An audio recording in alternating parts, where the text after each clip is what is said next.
하나도 쉽지 않은 얘기를 하시네요. 뭐 저보고 어려운 얘기를 하라고 하셨는데 제 얘기는 아마 쉬울 겁니다.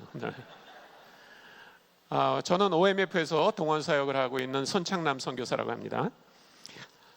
저는 지금부터 딱 50년 전에 예수님을 개인의 구주로 믿게 됐습니다. 저는 불교를 믿는 가정에서 태어나서 특히 이제 불심이 깊었던 우리 어머니에게 굉장히 효성스러운 그런 아들로 그렇게 자라고 있었어요. 그런데 고등학교 3학년 여름방학 때 친구의 꼬임에 넘어가서 조이선교회라는 데를 가게 됐습니다. 그래서 거기서 예수님을 영접하게 됐어요. 물론 집에서 혹독한 시간을 보내야만 했습니다.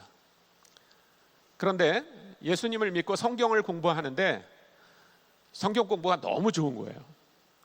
그 당시에 저희 조이에서 성경을 가르친 선배님 중에 한 분이 홍성철이라는 분입니다. 나중에 그분은 이제 목사가 되고 신학교 교수까지 하셨지만 그 당시는 평신도로 성경을 가르치고 있었고, 그분이 몇 년 전에, 그러니까 제가 그분을 만나기 몇 년 전에는 그 삼선 고등학교라고 약간 짜장면 냄새가 나는 그 고등학교의 영어 선생님이셨어요.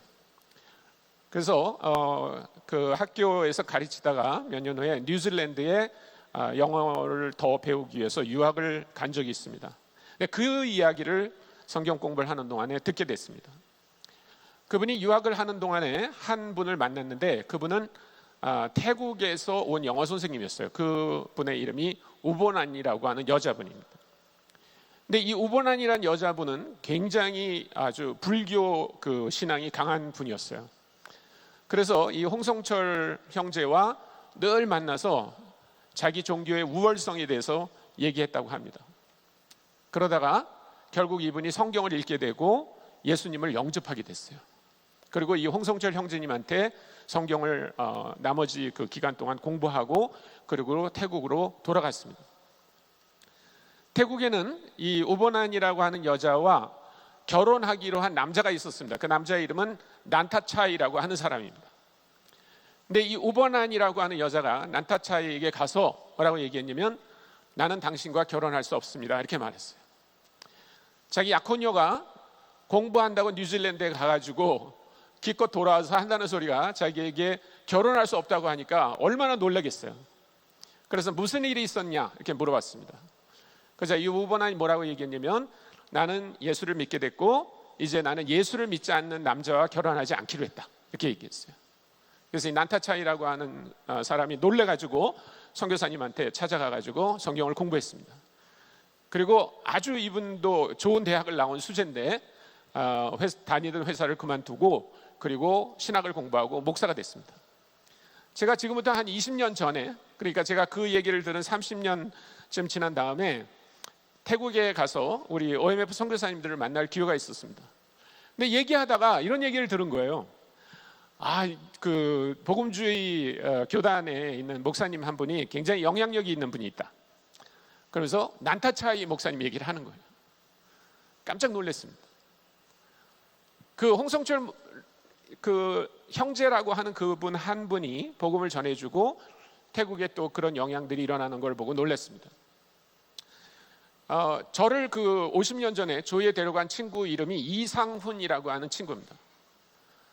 근데 그 친구는 나중에 이제 신학을 공부하고 그리고 이제 신학 교수가 됐어요.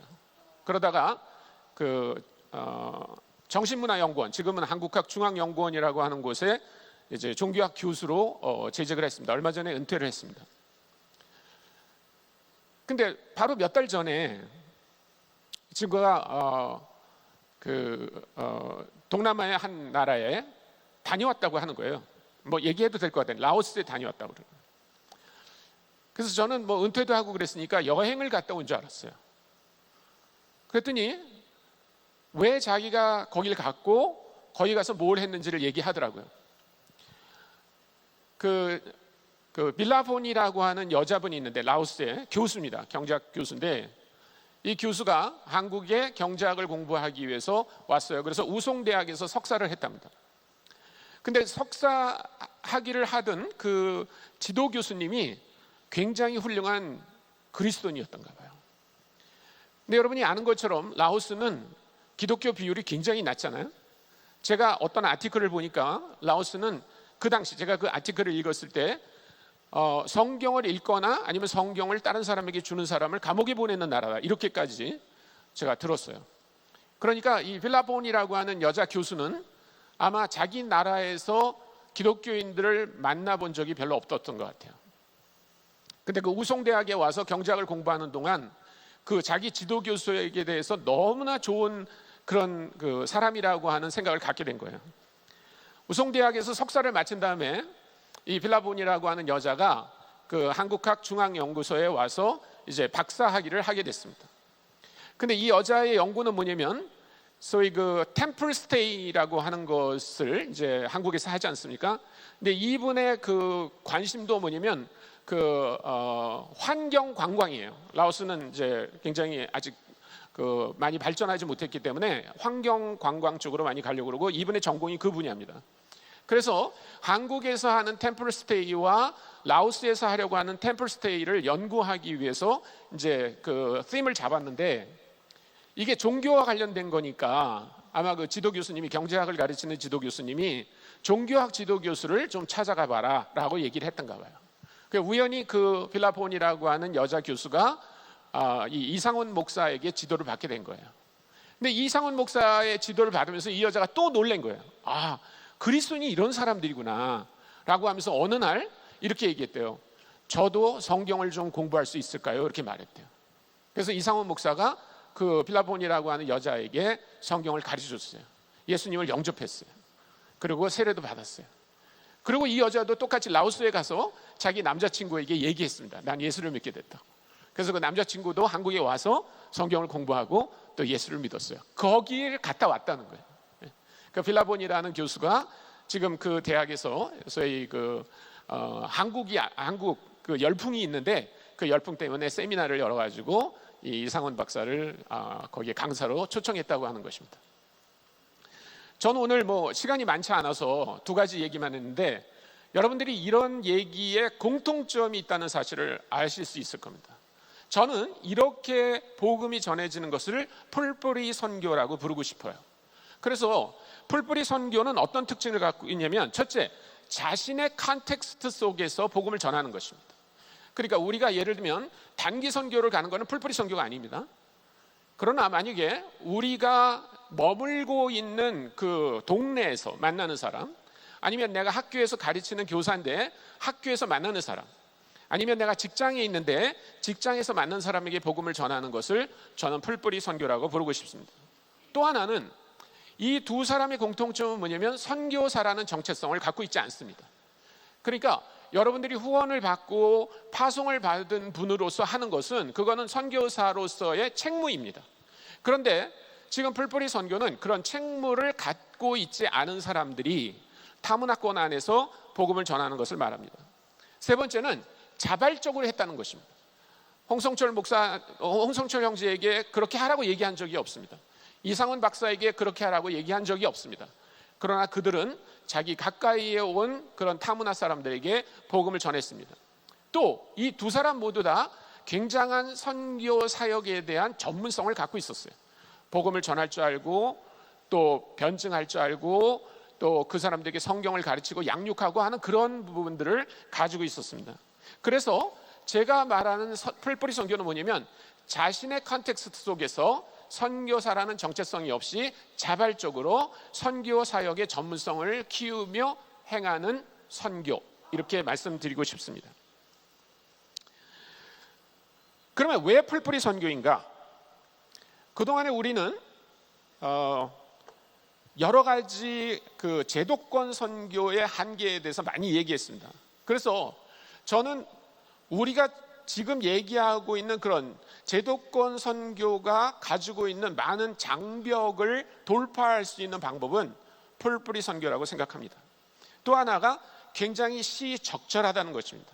우리가 계속 얘기하는 것처럼 이주민 시대, 한국이 많은 그 외국 근로자들을 데려오려고 하는 그런 시대, 이런 것들이 풀뿌리 선교가 가능한 그런 환경을 만들었다고 생각하는 면에서 저는 매우 시적절하다고 생각합니다. 또 동시에 이 풀뿌리 선교가 굉장히 성경적이라고 하는 사실을 여러분들께 좀 말씀을 드리고 싶습니다. 그래서 제도권 선교의 대안이며 그 다음에 시적절한 부분은 이미 우리가 많은 얘기를 했기 때문에 이 부분에 대한 얘기는 많이 하지 않고 그냥 제가 4가지 선교적 상황의 변화만 좀 말씀드리겠습니다. 첫째, 글로벌 reluctance, 세계적인 저항이 일어나죠. 오늘날 선교사 비자를 주는 나라는 그렇게 많지 않습니다. 여러분들이 아마 여러분 해당되는 분들도 계실 거고, 여러분 주변에서 선교사들의 기도 제목을 볼 때 가장 많은 기도 제목은 뭐냐면 비자에 관한 것입니다. 지금은 선교사 비자를 내주는 나라가 많지 않습니다. 두 번째는 글로벌 어버나이제이션, 도시화 된다는 겁니다. 어제도 우리가 계속 싱가포르에서 오신 목사님으로부터 그런 얘기를 들었죠. 2070년이 되면 도시의 인구가 80%가 된다, 이런 얘기들을 우리가 들으면 지금 도시에 적절한 선교는 뭔가, 이런 생각을 해야만 된다는 것입니다. 세 번째는 글로벌 사우스, 이제 기독교의 중심이 남반구로 가 있고, 그래서 미션 포스, 선교를 할 때 필요한 재정적인 자원이나 아니면 인적 자원들이 이제는 남반구에서 오는데, 문제는 뭐냐면 남반구가 상당히 많은 경우에 아직 저개발이기 때문에 지금 서구가 해왔고 한국교회가 하는 이런 형태의 제도권 선교가 유지되기 어렵다는 것입니다.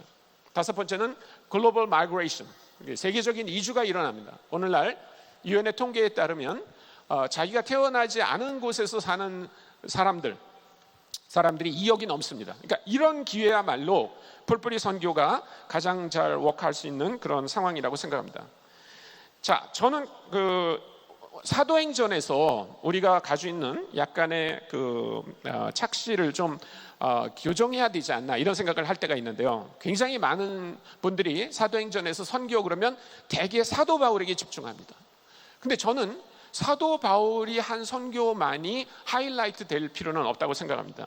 사도행전 11장 19절에서부터 21절이 굉장히 중요한데요. 이게 첫날 아마 우리 한철호 선교사님이 이 부분을 얘기하면서 앤드루 월스가 세계 선교의 시작점, 그러니까 타문화 선교가 시작된 점을 바로 여기라고 얘기했는데, 그 부분을 여러분들하고 좀 살펴보겠습니다. 사도행전 11장 19절부터 21절을 같이 한번 읽도록 하겠습니다. 함께 읽습니다. 시작. 그때 스데반의 일로 일어난 환난으로 말미암아 흩어진 자들이 베니게와 구브로와 안디오까지 이르러 유대인에게만 말씀을 전하는데, 그 중에 구브로와 구레네 몇 사람이 안디옥에 이르러 헬라인에게도 말하여 주 예수를 전파하니 주의 손이 그들과 함께 하심에 수많은 사람들이 믿고 주께 돌아오더라. 그러니까 안디옥 교회를 만든 사람들은 흩어진 사람들입니다. 이 사람들이 처음에 유대인에게만 복음을 전하다가 20절에 보면 헬라인에게도 복음을 전하는 얘기가 나옵니다. 그래서 안디옥 교회가 생긴 겁니다. 그런데 그렇게 만들어진 안디옥 교회에 누가 오게 되면 바나바가 오게 되고, 바나바가 사울을 리크루트하는 얘기가 나옵니다. 22절부터 26절까지를 또 같이 한번 읽도록 하겠습니다. 시작. 예루살렘 교회가 이 사람들의 소문을 듣고 바나바를 안디옥까지 보내니 그가 이르러 하나님의 은혜를 보고 기뻐하여 모든 사람에게 굳건한 마음으로 주와 함께 머물러 있으라 권하니, 바나바는 착한 사람이요 성령과 믿음이 충만한 사람이라 이에 큰 무리가 주께 더하여 지더라. 바나바가 사울을 찾으러 다소에 가서 만남에 안디옥에 데리고 와서 둘이 교회에 1년간 모여 있어 큰 무리를 가르쳤고, 제자들이 안디옥에서 비로소 그리스도나 일컬음을 받게 되었더라. 여기 보면 분명한 것은 바나바와 사울은 안디옥 교회를 개척한 사람들이 아닙니다. 이 사람들은 이미 흩어진 사람들에 의해서 개척된 안디옥 교회에 와서 뭐를 했냐면 가르치는 일을 한 사람입니다. 가르치는 일. 굉장히 다른 역할을 갖고 있었던 거죠. 그러면 제가 드리고 싶은 질문은 뭐냐면, 자, 여기 안디옥을 개척한 이 흩어진 사람들, 아까 사도행전 11장 19절부터 21절에 나오는 이 흩어진 사람들은 이렇게 지난 2000년 교회 역사 속에 가장 훌륭한, 우리가 하는 대로 말하면 선교사에 해당하는 바나바와 사울이 등장했을 때 이 사람들은 어떻게 됐을까요? 제가 어떤 교회에 가가지고 이 질문을 했습니다. 그랬더니 앞에 앉은 아주 이쁘게 생긴 여자 집사님이 죽었겠죠? 그랬어요. 쓰러질 뻔했습니다. 네, 2000년 전이니까 뭐 나폴레옹도 죽었고 키리 부인도 죽었으니까 죽었겠죠. 그래서 제가 그 다음부터 퀴즈를 냅니다. 퀴즈. 첫째, 훌륭한 선교사들이 등장했으니까 우리는 집에 가서 발 닦고 자자. 이게 1번입니다. 1번. 2번은 그 사람들은 사도기 때문에 여러 군데를 다니며 가르치는 일을 할 것이고 우리는 계속 두루 다니며 복음을 전하자. 자, 1번은 하나 이렇게 해주시고요. 2번은 2개 이렇게 표시해 주세요. 네, 2번이 맞습니다. 2번이 맞습니다. 이 사람들은 계속 다니면서 복음을 전했어요. 굉장히 많은 분들이 어떻게 설명하냐면 사도 바울이 예루살렘에서부터 스페인까지 다니면서 복음을 전했다고 그러는데 죄송하지만 성경에 그런 기록은 없습니다. 그러나 두루 다니며 복음을 전했다고 하는 기록은 흩어진 사람과 관련돼서 있어요. 사도행전 8장 4절에 보면 이 흩어진 사람들이 두루 다니며 복음을 전했다 이렇게 얘기하고 있습니다. 여러분들이 아마 로마 지도를 보시면 아시겠지만 로마 지도 이렇게 돼 있죠? 그 중에서 사도 바울이 사역했다고 여겨지는 지역은 이 박스 안에 들어가 있는 지역밖에 없습니다. 수리아와 길리기아와 갈라디아와 아시아와 마게도니아와 아가야 여기밖에 없습니다. 사도 바울은 스페인에 가고 싶었지만 갔다는 기록은 없습니다. 심지어 우리가 사도행전 맨 끝에 보면 사도 바울이 재판을 받기 위해서 로마에 가지 않습니까? 그것은 사도 바울이 로마에 간 처음 여정입니다. 근데 사도 바울이 로마에 도착했다고 하는 소식을 듣고 로마에 있는 형제들이 사도 바울을 영접하러 왔다 이렇게 얘기합니다. 그러니까 그 얘기는 뭐냐면 사도 바울이 로마에 가기 전에 벌써 복음을 로마에 전해줬고 교회가 있었고 거기에 예수 그리스도를 믿는 사람들이 있었다는 뜻이죠. 그러면 그 로마에는 누가 가서 복음을 전했을까요? 흩어진 사람들이 전했겠죠. 이 사람들은 굉장히 모바일했습니다. 그래서 사도행전 11장에만 봐도 그분들이 뭐 베니게와 구브로와 구레네와 이런 데를 다니면서 복음을 전한 얘기가 나와요. 여러분 그 베니게나 구브로나 구레네 이 지역은요 로마하고 훨씬 더 가깝습니다. 그렇기 때문에 그 사람들이 배를 타고 지중해를 다니면서 복음을 전했을 거에 대해서는 의심할 여지가 없다고 생각합니다. 그래서 저는 사도행전을 보면 거기 두 가지 모델이 있다는 것입니다. 하나는 뭐냐면 흩어진 사람들처럼 복음을 전한 풀뿌리 선교가 있고 두 번째는 바울과 바나바 같이 사도형의 선교 모델이 있다는 것입니다. 그래서 저는 그 사도형의 선교 모델을 바나바와 바울을 따서 바바 모델이라고 부르고 싶어요. 그래서 두 가지를 비교하면 이렇습니다. 풀뿌리 선교는 핍박으로 흩어진 사람들에 의해 이루어집니다. 후원이나 파송기회를 전제로 하지 않습니다. 예루살렘이 이 사람들이 흩어졌을 때 여러분들이 정착하자마자 은행 계좌 개설해서 보내세요. 우리가 500불씩 보낼게요. 그런 적이 없습니다. 직업을 가지고 자유롭게 다니며 복음을 전했습니다. 여러분이 아시는 것처럼 모든 유대인들은 예외 없이 고관 대작의 자녀라도 한 가지 스킬을 반드시 갖고 있었어요. 그래서 그 사람들은 굶어 죽지 않았습니다. 알려지지 않습니다. 타이틀을 갖고 있지 않았어요. 선교운동의 주체였지만 제도화되지는 않았습니다. 반면에 바바 모델은 안디옥 교회라고 하는 분명한 시작점이 있습니다. 아까 말씀드린 것처럼 사도행전 11장 22절에서 예루살렘 교회가 바나바를 파송한 거고요. 바나바는 안디옥 사역이 많아지자 사울을 현장에서 리크루트했습니다. 그래서 파송을 전제로 합니다. 세 번째는 특별한 세속적 직업을 갖지 않고 선교에만 전념했습니다. 저는 텐트 메이커를 하는 분들 중에 어떤 분들은 사도 바울이 마치 아침부터 저녁까지 계속 텐트 만들어서 파는 것처럼 얘기하는데 저는 성경과는 맞지 않는 것 같습니다. 왜냐하면 사도 바울은 분명한 것은 고린도에 있을 때 그렇게 한 거는 맞지만 굉장히 많은 지역에서는 사실은 후원을 갖고 살았습니다. 사실 우리가 사도 바울의 서신을 보면 사도 바울처럼 돈 얘기를 많이 하신 사도가 없는 것 같아요. 계속 돈 얘기를 하십니다. 일반적인 교인들에 비해서 많은 훈련을 받았고요. 선교사의 신분이 어떤 형태로든 드러났고 대부분 제도화되고 단체가 되기 쉬웠습니다. 그래서 이 두 모델은 굉장한 그 비교를 갖고 있고 이미 사도행전에도 그 모습들이 아주 분명히 드러납니다.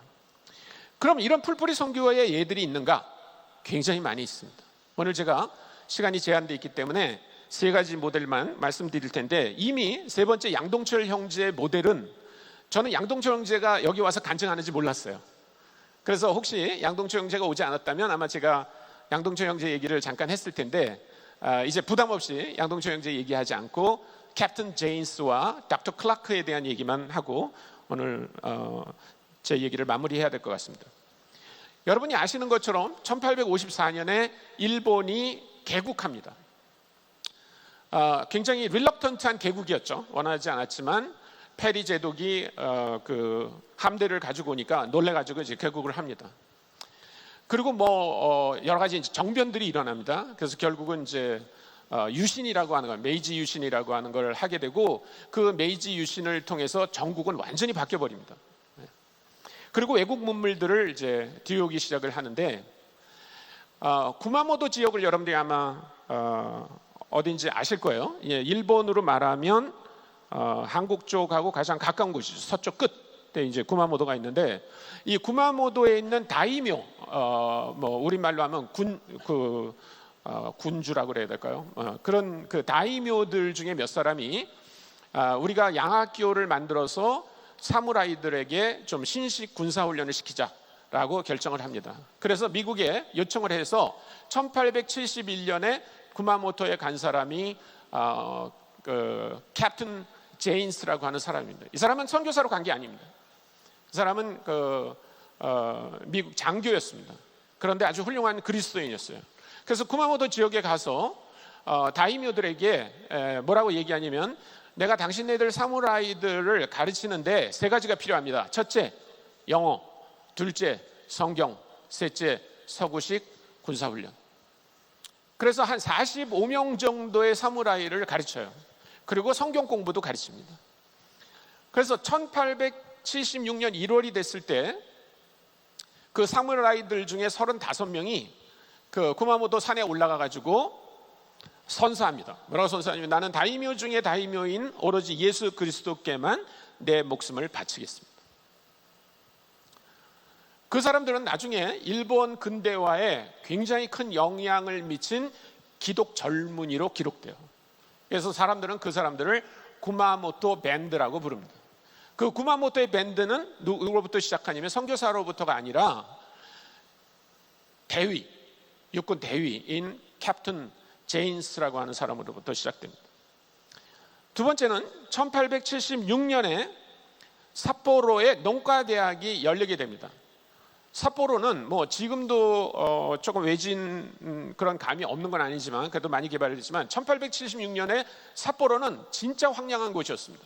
그래서 일본 정부는 삿포로를 개발하기 위해서 거의 농과대학을 만들고 농업을 가르칠 사람을 쇼핑합니다. 그 사람이 바로 닥터 클라크예요. 이 사람도 선교사로 간 게 아니지만 이 사람은 1년 동안 거기 가서 그 15명의 1회 입학생들에게 성경을 가르칩니다. 농업과 함께. 그래서 15명의 1회 입학생이 전부 예수 그리스도를 믿어요. 그리고 이 사람들도 일본 근대화에 아주 중요한 역할을 하는 그런 사람들이 됩니다. 그래서 훗날 사람들은 이 사람들을 삿포로 밴드라고 부릅니다. 물론 나중에 선교사에 의해서 시작된 요코하마 밴드라고 하는 그 세 개 밴드가 있는데, 적어도 구마모토 밴드와 삿포로 밴드, 이 둘이 선교사가 아닌 캡틴 제인스와 닥터 클라크에 의해서 이루어집니다. 저는 이런 것들이 풀뿌리 선교의 예라고 생각되고, 여러분들이 아마 간증을 다 들어서 아시겠지만 양동철 형제의 그런 모습, 그것이 저는 풀뿌리 선교의 모델이라고 생각합니다. 그래서 저는 우리가 제도권 선교도 중요하지만, 그러나 일반 성도들이 할 수 있는 이런 풀뿌리 선교가 많이 보급됐으면 하는 바람이 있습니다. 감사합니다.